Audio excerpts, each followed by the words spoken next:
just under 400 long-form content influencers a month is a super challenging thing and almost killed us. Really? It was developing a very, very thorough system for finding, analyzing, and partnering with content creators. This is Kelley Thornton, co-founder and CEO of the men's skincare company, Tiege Hanley. Like every time the lights go off, we want to be that brand that's like buzzing around that P&G and Old Spice is trying to whack at, but they can't find us. We have a treat for you, Tiege Hanley, and the synergy that happened between Tiege Hanley and Alpha M. Get into these business relationships, having a very concise conversation up front is critical. And if you don't like what you hear at that point, it's probably not going to change. He's just throwing money at her because he believes that providing is throwing money. We're all learning this together, how to be the best type of men we can be today. Being a provider is not enough. Wow, that's a big statement. Being a provider is not enough. Damn. Do not marry crazy. Hello and welcome to Hustle for Everything podcast. This is a podcast where we receive stories, tips, and tactics from entrepreneurs who have done it. I'm Alex, and today we have a treat for you. Now, one thing we want to get out of this episode is, getting the behind the scenes story of, Tiege Hanley and the synergy that happened between Tiege Hanley and Marino, aka Alpha M. That's one big part of the story.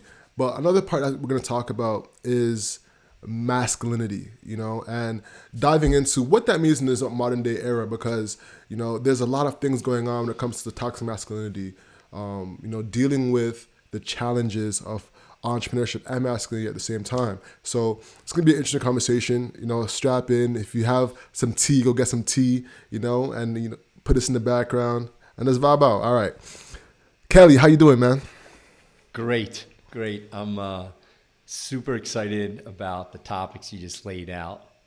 Very passionate about men and how they think about themselves and their lives. Mm-hmm. Very excited to talk about influencer marketing and my business partner and friend, Marino. So let's get after it. Most definitely, man. And with your product, it was actually, so first off, thank you for sending the product to me. I really appreciate that. You're the first guest to send product before the episode, so that really made me respect you more than regular. Thank you. And it was a bit overwhelming. I won't lie to you, because the box is quite small from looking at it, like at a delivery perspective. And then opening it up and seeing like 5-6 products, like, whoa. Now, when did you get started with Tiege Hanley? This podcast is brought to you by Narai Cellars Wine, one of the only Black-owned wine companies in Canada. So not only are you supporting the show, but you're supporting Black ownership. Now, who is Narai Cellars Wine? They have 10 years of experience in winemaking. So what we're going to do is hit the link below and visit naraicellars.ca and try the wine for yourself. Let's get back into the show. It became something very strong interest to me around 2014. And we actually launched a version of Tiege Hanley at our same URL, tiege.com, in 2015. Most people don't know that story, but it didn't do well for us. Conceptually, it was similar to what we're doing today. There's a few major differences, and it didn't do well for us. So that lasted roughly 60 days or so. Really? So what was not working? Well, so first off, going back to your point about product and product quality, my chief product officer, Fadi Murad, who's been in skincare his entire career, including a decade with Estee Lauder and Dollar Shave Club and Bumble and other hair care companies. He says, Leonard Lauder used to say you can sell any product once, but you need a great product to sell it more than once. And so I think having great products is really, It almost seems kind of a silly thing to say, but it's really critical to having a successful business. Early on, we were not selling at Tiege V1. We were not selling our product. We were selling other companies' products in a skincare routine. And while they were highly curated, I actually found out about most of these brands overseas. They were from overseas. You could still find them. So there wasn't anything really unique.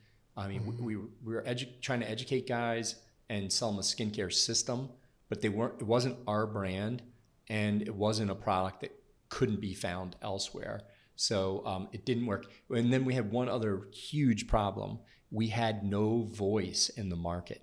We were just another company out there saying, hey, we want to help you with your skincare. So we had no voice in the market.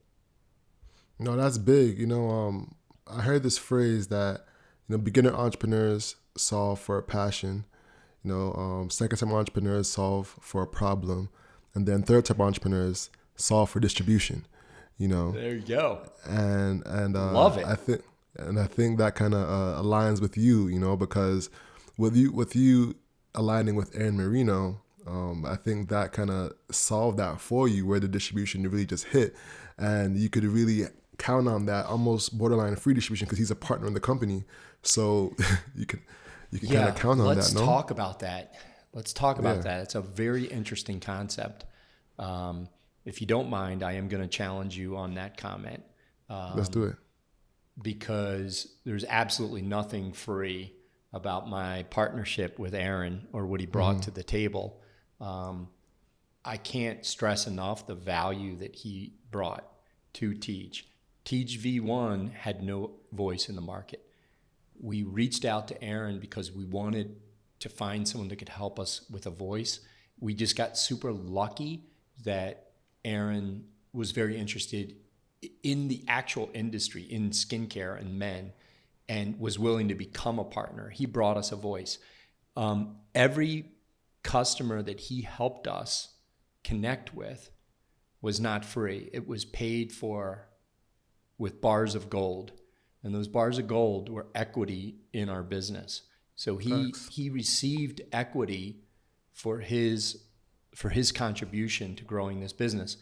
But I think it's an interesting point, Alex, so every customer that we earned through Aaron we paid for dearly. Money well spent. If I could do it all again, I would spend it in the exact same way. I didn't know what I know now. If you're raising money in the business, you are going out and you are technically selling some of your equity in exchange for capital. You then have a partner in the business who's an equity partner in the business. You have him or her as a partner, and you have equity capital in your hand, but you still have no customers. Mm-hmm. You have cash, but you have no customers. Yeah. And you need to figure out how to allocate those resources, those capital resources, in a way that's going to help your business grow. With Aaron, my partnership with Aaron, I didn't have cash in my hand from Aaron. He received equity, and in exchange, I received customers. A very different dynamic than the way traditionally people think about raising capital.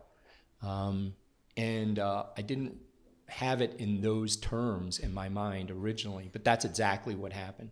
And going back, any of your listeners, if they think about it in this way, if your choice is to go out and sell some of your company, that's what you're doing. You're selling it to somebody who's becoming a partner. They're giving you capital in exchange, and then you have to deploy that capital versus going out and converting that capital directly into sales, aka having a voice in the market. I highly recommend option number 2. Most definitely. It's such a strategic move, because you can get investment from, people who have the money, but the cachet, the audience that comes with it is totally different. It's very similar to Prime, where you could have a Gatorade drink, but to compete in the marketplace and have somebody like a Logan Paul or a KSI is, you can't put a number on it. It's worth its weight in gold, because those people are going to champion you when you're not around, And with Aaron, his YouTube channel has been vetted for years. I think it's like 6 million followers or 6 million subscribers. Something over there. Yeah, so I think the value in that is incredible. So yeah, I definitely don't think free is the right word at all. I think strategic alignment is really the right word. Now we agree. Yeah, most definitely. Now, when it comes to having that, there is a line where you can reach critical mass within the influencer, equity partner relationship. When you reach that stage, what is the next step to go forward from that? Yeah. Oh my gosh. This is one of the biggest challenges that we faced as an organization. One of two or so biggest challenges. Because, and this isn't a statement specifically about Aaron.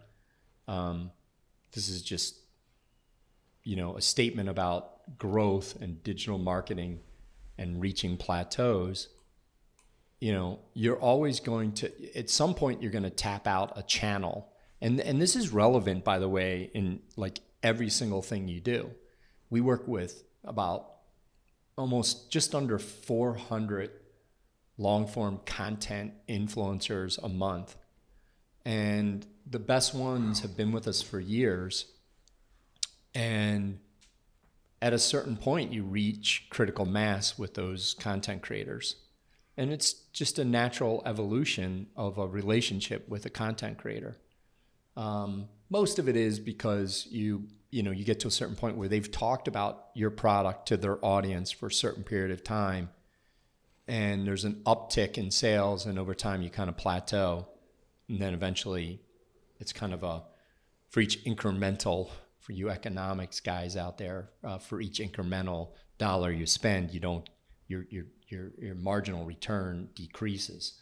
And that's what happens with someone, like an Aaron. And so trying to figure out how to grow on top of that value that person brings is really challenging. And it's further compounded by a decreasing marginal utility over time. And what I mean by that, again, I'm not picking on Aaron. It doesn't matter if it's Aaron or anybody. Over time, not only will sales start to decrease from that content provider, but the rate of sales will decrease. So you might be doing 100 this month, and you might do 95 the next month and 85 the next month. But eventually it'll actually start, dramatically decreasing. You'll go down to 75, 50, 30, 10, till the marginal increase is almost nothing. And so you have to figure out a way to build, sorry if I'm going in the weeds here, but you have to figure out a way to build on top of that. So not only do you want to go from 100 new customers to 120, but you have to replace the 5 that you were incrementally getting. You were getting 100 from him. Now you're only getting 95. So now you need to do 105 new customers on top of the 95 to make it up, and so forth and so on. So you need to continue to grow your business and find other channels to support the growth and to make up for the shortfall in revenue from any main source of revenue prior. Is a super challenging thing and almost killed us. Really? So how'd you make it through? Was it the 400 partners and the 400 content creating partners? And I want to dive into that part too, because I find that very interesting. Yeah, I mean, it was developing a very, very, very thorough system for finding, analyzing, and partnering with content creators, and then having a constant having a process and a constant pipeline and a methodology to bring new content into your ecosystem on a regular basis. And then there's all kinds of other channels. So you need to, you need to be good at programmatic channels. Google, you need to be good at SEO. You need to be good at conversion optimization, affiliate, micro-influencers, paid social, on and on and on, referral. So you need to start developing expertise in each one of these other channels so that you have a portfolio approach to your business, because not every channel is going to perform well for you at any given time. This is a diversification of your investments, right? Same concept. You want a diversified portfolio, because where if you're, have an agency, you want to have multiple clients. If you just have one client, that client goes out of business, you're effed, right? So same concept. No, so most definitely. Go ahead. Continue to grow influencer, grow process, and diversify channels. That's how we did it. Got you. That's very interesting, man. And going back to the partnership with Aaron, I want to just, make sure we cover the whole ground there before we move on, because I think there's a lot of information for creators and business owners that are in that stage, that are looking for the distribution, and creators looking for that partner that makes sense, right? What could you say to the person that's looking for that partnership to make sure that everything is aligned perfectly? Because finding that could be really good or really bad. We've seen some of those partnerships where it's like, what is going on here? Versus ones that do feel aligned. So yeah, I would love to get your opinion there. Yeah, I mean, I don't know how much magic really happens there, Alex. I think luck plays a bit of a role. Right place, right time, right person. Making sure that I would say this is the number one thing, because Aaron's not my only partner. I have another excellent partner. His name's Rob Hoxie. I went to high school with him, went to college. His career went one direction. My career went into another direction, and we just happened to meet back together professionally, not socially, with the development of Tiege Hanley. But having great partnerships are making sure you're really aligned up front on what the short-term and long-term goals are. If it's just like any other relationship. If you're not aligned, and by the way, I experienced this firsthand, if you're not aligned up front, like, don't expect things to change. I mean, it's just like a relationship. Like, if you're upset because your partner is messy, don't think your partner is going to change and all of a sudden become a neat freak in year 5 in your relationship. It doesn't, based on my experience, it doesn't really happen that way. I mean, you can make incremental changes and be a little bit more neat, but you're not going to go from being a messy slob to a neat freak, in 2 or 3 years. So I think, like, if, when you get into these business relationships, having a very concise conversation up front before you even get into the partnership about what expectations are, what they look like, and what each person is going to play is critical. And if you don't like what you hear at that point, like I said, it's probably not going to change. And like the things that Rob and Aaron and I were different on early on have been the same ever since. They've never really changed. We've been able, we had clarity early on about how we were going to approach things, even if we were different on it. And we agreed to be different on some things early on, and it's never changed. No, that's a big gem. Trust me, I've definitely learned a lot about that. All right. So let's close the button on Aaron Marino. Sorry, man, if I unloaded there. No. Honestly, that's perfect for our audience. And perfect for me too. I definitely can use some lessons when it comes to strategic partnerships and working with business partners. So yeah, it's a huge element. Now, when it comes to those 400 influencers and creators you work with, right? Yeah. When do you feel like a micro influencer, for example, is ready to take on a brand and work with a brand? Is it a matter of follower count? Is it a matter of engagement? It's great to have somebody that's on the other side of it, because usually we talk to the influencers. Yes. It'd be good. It's good to hear your side of, what do you look for to say that this creator is perfect for us? Yeah. Well, quality of content is really important. Like, we want really good, authentic quality of content. And so that's really important. And then usually if they're doing well, they're creating good content. And then, like, if the content needs to align with kind of like, when I say align, I mean pretty loosely. Like, it needs to align with kind of like what we're trying to accomplish. I mean, it may be talking about,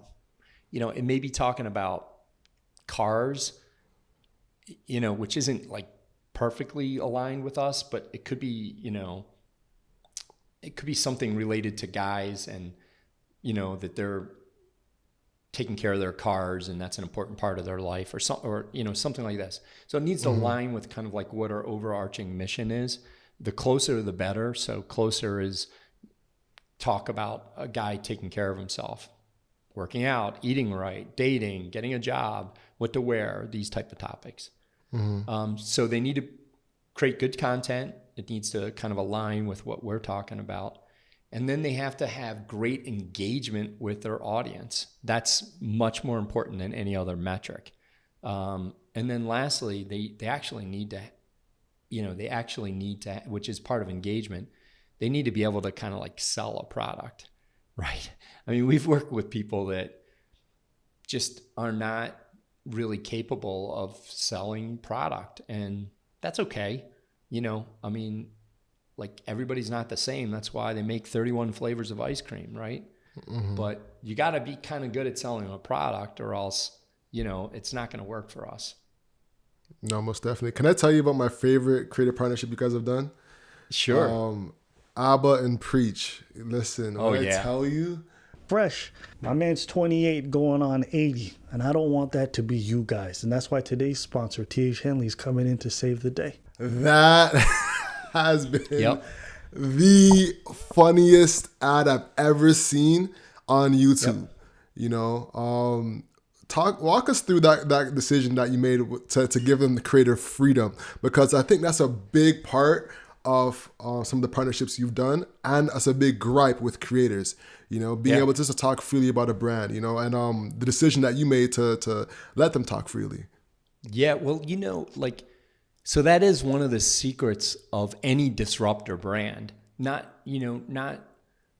just Tiege Hanley, but creative disruptive brands can they have the freedom to do things that big brands can't do. I mean, we want to be the fly in the room to P&G and Old Spice, right? And like, every time the lights go off, we want to be that brand that's like buzzing around, that that the P&G and Old Spice is trying to whack at, but they can't find us, right? And the way we can do that is we make our own rules. We don't have the same legal hurdles and compliance hurdles and everything else that these brands do. And we really care about our content providers. Like, we really, really give a shit about them, and we want content providers to be talking about things that are really relevant to their audience. And and I think and by the way, we definitely have a line drawn that we won't cross. We work with a content provider early on, and and actually that content provider who became hugely popular, I really don't want to say who it is, but became hugely popular. We created a lot of content early with them, and we became aware that content provider was doing things, that we didn't feel was appropriate. They were doing things with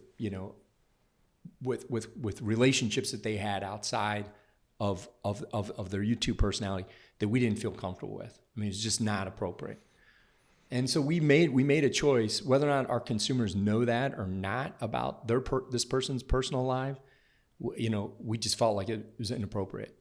If people are making good content and, you know, whatever they're doing in their personal lives, as long as that's not like impacting our brand, I think like we're willing to take a lot of chances.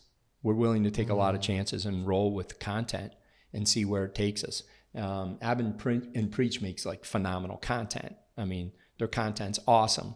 Yeah, I can understand how people may not always agree with the stuff that they're talking about, for sure. And there's a lot of other content providers that we work with that are like that, especially when you start talking, you know, hardcore men, right? And things that are going on in men's lives. You know, you can quickly get to, you know, some gray areas, right? Gray areas in terms of topics. And, but we're willing to go there as long as the content providers themselves are not mean-spirited and are truthful with their intent of their content. You are Messiah in the sense that you are the one choosing an all-star team to join your roster to perform at its peak. And with Marketer Hire, you can use it to have an all-star team of marketers to do your marketing for your business. Marketer Hire vets and qualifies entrepreneurs and marketers who want to have freelance gigs on the side so they can perform at a high level for small and medium-sized businesses. If that's you, hit the link below and sign up for a discovery call with the team, and they'll walk you through their process and get you started. And here's the thing. If you hit the link right now and sign up, because we are negotiators, because we are deal makers, we're giving you $500 off your first retainer. Actually, I lied. We're giving you $1,000 off your first retainer. I'm still lying. We are giving you $1,500 off your first retainer when you sign up with Marketer Hire using our link in the description below. So hit the link in our description and visit Marketer Hire, sign up, go through the type form, and book a marketer that is qualified today. Let's get back to the show.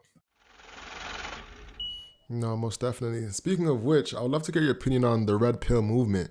You know, like as we segue into the masculinity discussion, you know, what has been some of the thoughts and feelings you've experienced with that? Yeah, it's a tough one, right? Our audience is male.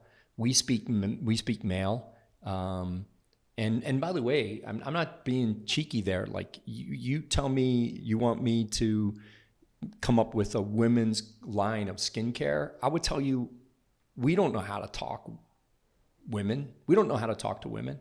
Like, that's just not in our DNA. Like, how to sell skincare to women, I don't know the first thing about that. I don't even know what these women brands are doing. Like, I just don't pay attention to it because it's different.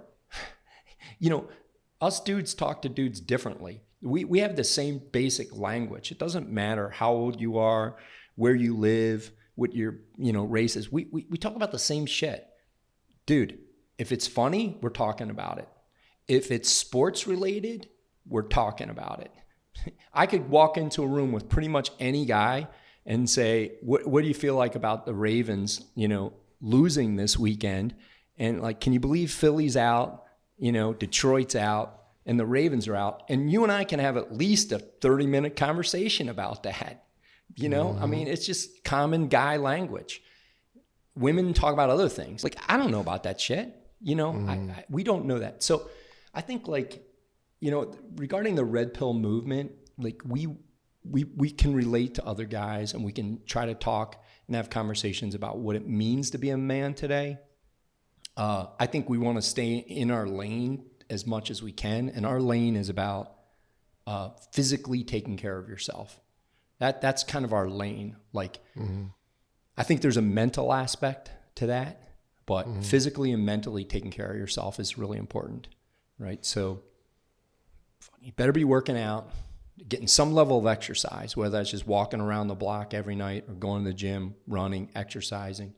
You better be eating right. You better be trying to get enough sleep every day, because if you can't sleep, you're tired, you're grumpy, you're a pain in the ass, not friendly, not nice to anybody.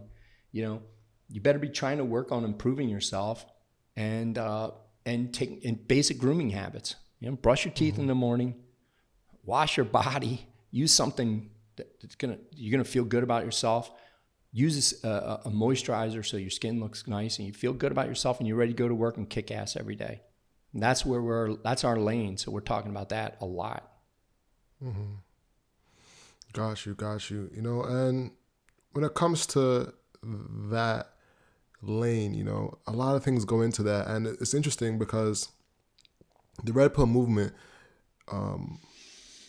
stems, the Venn diagram has that in the circle, you know. But outside of that circle, there's a lot of other things that come with that as well, you know. And I think what's happening is, I think every generation has that, you know, where men hit a point where they reach self-actualization and they're like, all right, how can I improve myself? You know, how can I go and talk to women properly? Like, for example, in my generation, there was The Game, you know, by Neil Strauss. That was a huge book. You know, Yeah. I remember reading that and thinking, oh, if I touch a girl from the back of my palm, it's less confronting. So it makes her feel more comfortable. And that was like a game changer, just to have somebody feel more comfortable around you, you know? And learning things that you didn't have like a guy to walk you through was a huge milestone. And I think what the Red Pill movement is doing is providing that, but also providing a conduit for other things as well, you know, that can lead them astray when it comes to having healthy relationships, and healthy masculinity, you know? Yep. Because I think one of the biggest things in our society right now is focusing on toxic masculinity, right? Right. What's been your experience there when it comes to like dealing with toxic masculinity, especially as a men's brand owner? Yeah, you know, man, I like this topic. I want to be, you know, careful about how we talk about things. My personal opinion could be slightly different from our company and our brand position. You know, my personal opinion is that, you know, there has been a kind of an anti-male, there's been an anti-male conversation that I think is brewed for years that is somewhat of a, you know, of a manifestation of a movement for, you know, amongst women to have, you know, a femininity movement amongst women, that's tied into, you know, the idea of, you know, women's rights, and furthermore, just this concept of, you know, if are you or are you not a feminist, right? And if you just look up that definition, just flat out look up that definition, it basically just says that women should have equal opportunity to men. And, you know, if you ask me based on straight up on that definition, if I agree, am I a feminist? I would say absolutely. Absolutely. If the definition is that women should, you know, do you believe that women should have an equal opportunity to men? I would say absolutely. But then you got to dissect that. You know, you need to start looking at that and saying, you know, what exactly does that mean? Where don't women have equal opportunity to men? And I don't know the answer to that. It's a question. Where don't women have equal opportunity to men? That's one question out there. And then, you know, you really start wondering, is that really what feminists are all about? I mean, you know, do mothers and fathers want to send their daughters into combat? Do other men want their daughters carrying, you know, a 50-pound rifle and they're getting shot at? Do women want to climb, you know, telephone poles and work with high power voltage powers? I don't know. Do women, you know, want to pay for weddings, which is traditionally, or do men want to pay, you know, women want to pay for weddings? Is that which is traditionally something in society that the women's family tends to pay more for the cost of the wedding? I mean, is that, should that all be equal? Should the burden of that be equal? You know, should should men get, the same amount of paternity time as women? I mean, this is something that we're struggling with here at our company. And I made a joke of it to our accounting agency. We use a national accounting firm that most people know. And I sent him a note, and he said, well, this guy's out on paternity leave for the next 3 months. And I sent a note back to him. He's a partner in the firm. There was a joke. And I said, well, geez, hey, is there a way that I can, can I get like a refund on, my 3 children's, paternity? Because I didn't take that time. He actually responded back and said, well, if your company has a policy in place that allows for paternity leave before 2017. I said, no, Gordon, I was just joking. I didn't take that time. I don't know, but my kids aren't worse for it. So there's all these things, right? I know I'm going down a rabbit hole here, Alex, but there's all these things that have men, kind of questioning what our roles are, and what femininity and what masculinity really means. I personally don't feel that there is really truly a thing of toxic masculinity in the way it's discussed today. I think there is toxic males, but it's a tough subject. I'll stop there.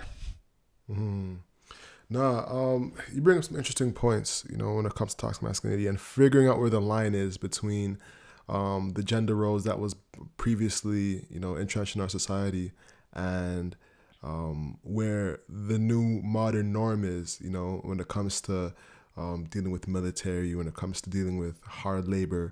There is like a lot of questions of saying, oh, well, we are fair, but how come there isn't like as much equality in the hard labor jobs that require so much hard labor to do?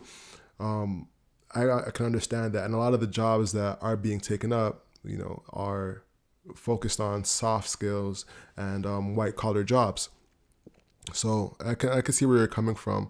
I think it's a self-selection process. Sorry to interrupt. It's a self-selection process. I was at the hospital, had to have some tests done on Tuesday.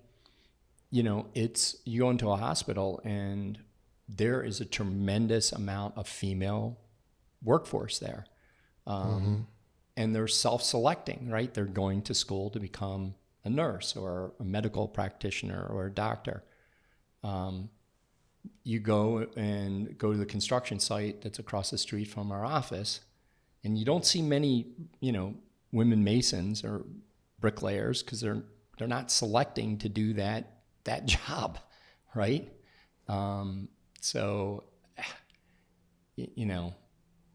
What is toxic about the fundamental role of the job that men select to do? I don't know. Somebody's got to do it. Yeah, most definitely. I don't think the toxicity is coming from the jobs. I think it's coming from some of the difficulties that come with the amount of time dedicated to those versus, allocating energy and care. For example, I have a cousin of mine that is having troubles with her husband because he's working nonstop, and her daughter isn't able to really develop that relationship with her father, and he's just throwing money at her because he believes that providing is throwing money. And I think that's where it gets into toxicity, because he's providing, but in terms of money, but isn't providing in terms of time and isn't providing in terms of care, and is missing out on key elements of her life, but has his mind on one track of providing through money versus providing through other elements. So I think that's like a prime example of toxic masculinity, where you're one track minded on what the man's job is, instead of having a stronger spine to know what your friends and family really need in terms of care, and I think I love that example. Because they're locked in on the notion of society standards versus my family standards and my the people that care about me standards, and I think that's what ignites the independence movement, because they might be provided for financially, but in terms of care, they're not provided for, which let's break that which is down. challenging. Go ahead. Mm-hmm. Yeah, let's break that down a little bit. First, I'm just pulling it a little bit back to, Tiege Hanley and our mission. Our mission is to help all men look and feel amazing through providing simplified skincare systems. All we can do is give guys some of what we believe in, which is it's important to take care of yourself. And if you follow simple, healthy routines in your life, eating, working out, sleeping, taking care of your skin, brushing your teeth, having healthy routines is an important part of your life. What you're talking about is what it's like to be a modern male. Our customers tend to be modern men. The original definition of a man is that we're good providers, right? And that we go out and we're right. It's this hunter-gatherer mentality, and we go out as hunters, and we bring back what the family needs to survive. And of course, things have evolved a lot. I mean, the modern male today is asked to do so much more, as the modern female does. I'm talking about males because that's who our customers are. But the modern male today is expected to do a lot more than be a good hunter and gatherer. We need to be mindful of our family and of our children and of challenges that our wives have, or our spouses have, our significant others have. And we need to be more empathetic towards a family unit.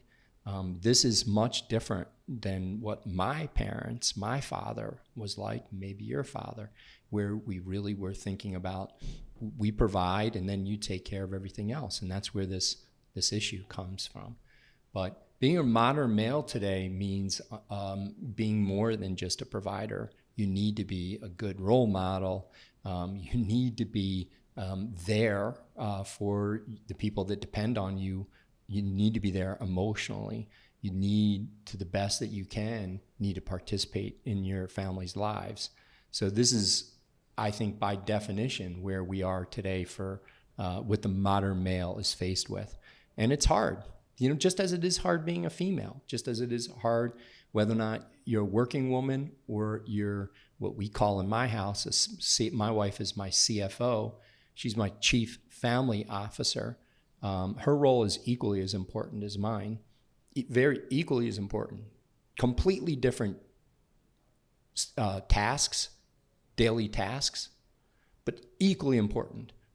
I am no more important than my wife in our relationship, than she is to me. We're equally important. Without her skill set, without what she does every day, there's not a chance I would be where I'm at. So this modern male is kind of where we're at, and we're all learning this together, how to be the best type of men we can be today. Being a provider is not enough. Wow, that's a big statement. Being a provider is not enough. No way. Damn. All right. So what do you think is enough? In terms of being a modern male? Yeah.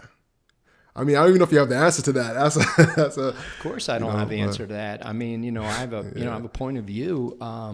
Look, I fail on that, just as I think most men fail on that. What we need to be doing is trying our hardest and learning. Yeah. But I think, it's brutal.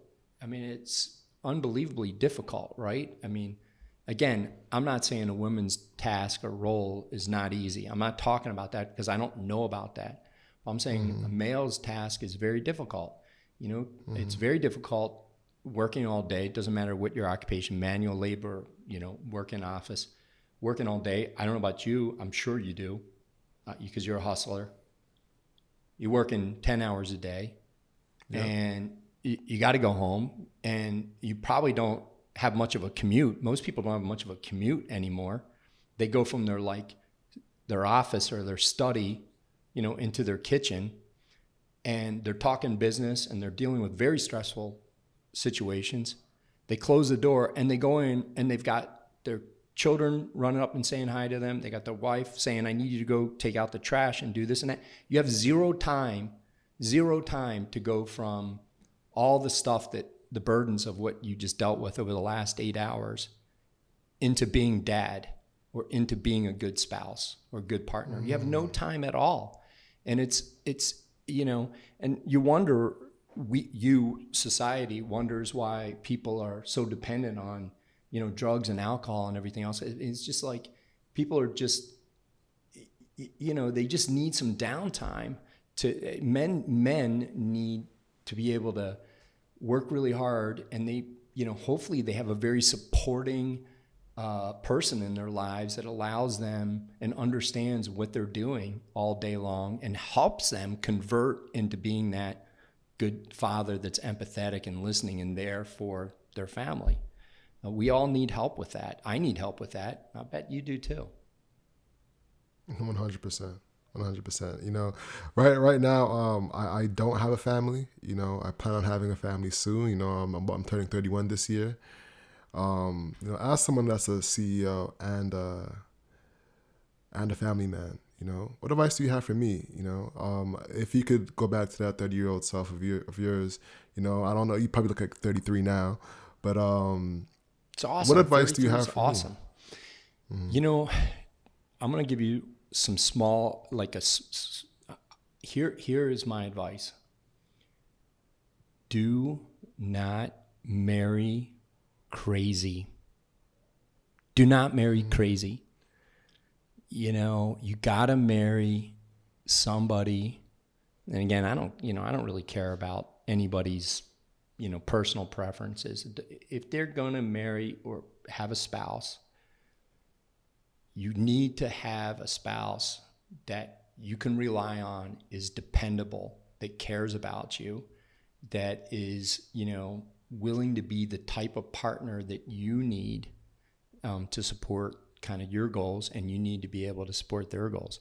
If you marry someone that's crazy, that's what I was talking about with Rob and Aaron. And I'm not implying either of them are crazy. That's not the case at all. But if there's things there that you're like, I love this person, but they drive me nuts because of these, they're crazy. That shit is not changing. That shit is not changing, man.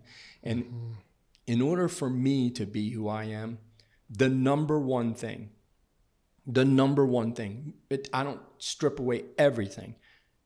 The number one thing is my choice in my wife, my choice in my spouse. My choice in my spouse was the difference between me being a successful person in my career or unsuccessful person. They allowed me to be the best that I could be because we were a good fit and we were aligned with our values. Don't marry crazy, man. No, yeah, you don't know how much that what you're saying resonates with me. Man, I think that's gonna touch a lot of guys. Be careful of the woman you marry.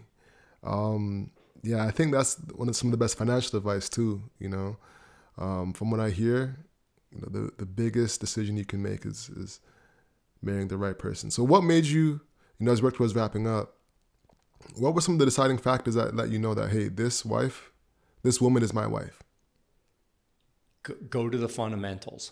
Go to the fundamentals. There's three things that drive me. I put everything in these three buckets. This is just me, okay? Mm-hmm. You do you. This is me. Bucket number one is God. And by the way, you can put anything, any belief system into that bucket. If you're Muslim, you put that in there. If you're Catholic or Christian or any Christian, you put that in there. If you're Jewish, you put that in there. And then what does that mean to you? That means, how you think, your morals. Do you participate in a community, right? A faith community? Do you believe in raising children within that faith community? Again, I'm not calling out a community. I'm saying or a specific type of community. I'm saying, because I believe in, people have a choice of religion. But that one thing really determines how you and your partner think about, how you're going to raise your children, what you're going to do, spend your time, who you're going to associate with, where you're going to give your money, all that stuff. Second bucket, family. If you and your wife or your spouse or your significant other does not have the same thoughts about family, you're screwed.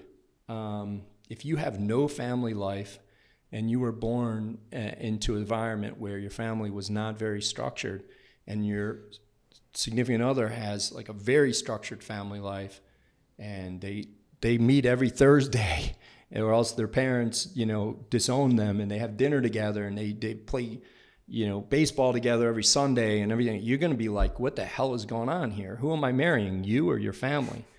So I think you got to figure out the family connection, and that may make sense to you, but and then it depends, and a lot of stuff falls into that bucket. Children. Where do you send your children to school? Where do you spend your holidays? What do you do for this vacation and that vacation? So much fits in the family bucket, and then the last is money, and money means everything too. It means career, it means economic stability. It means how much money do you guys want? Look, if you guys are both, public servants, you're both going to be teachers, phenomenal. As long as you have the same expectations about how many times you're going to Disneyland, what type of car you're going to drive, and all that stuff. So those are the three things. I would focus on those three things. It's not about necessarily what I was saying before, if your spouse is really messy, that's an element, and yeah, you can somewhat correct for that, but it's the big things that you got to get right. My book, my humble opinion, where are you guys on God? And if you're both atheists, that's fine too. Where are you guys in family, and where are you guys financially? And you get alignment in those three, you're probably off to a pretty good start. Big gems, very big gems, man. I feel like on that note, we can wrap up, man. Yeah. I think a lot of our guys are gonna take a lot of gems from this. Fellas, if you're listening, comment below. Listen, this is all for free. This is from a guy who's been there, done it, and went through the battle scars.